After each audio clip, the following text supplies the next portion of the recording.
So Stargate is a very instructive story of what's happening right now with the build-out of these intelligence factories. It was announced to great fanfare in the White House soon after President Trump took office as the largest AI infrastructure investment in history, $500 billion. A year later, it's being built. You know, there are 10 buildings coming up in Abilene, West Texas, 6,000 workers. The promise was 100,000 jobs. But the reality is that it's messy and it's hard.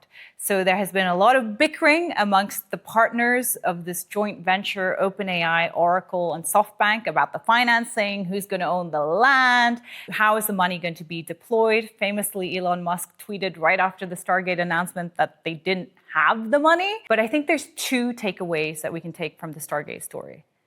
First, it's being built, not as quickly as was kind of portrayed in that press conference. You can't just press release yourself to kind of 10 or 7 gigawatts of energy. So it's happening, it's messy, it's slow, but it is happening. And the second takeaway, I think, is, again, just understanding the sheer difficulty of this as an engineering challenge. So to build these intelligence factories that are serviced by 1 gigawatt, 2 gigawatt, 3 gigawatts of power, you need an intense amount of resource, you need an intense amount of capital, and you need an intense amount of talent.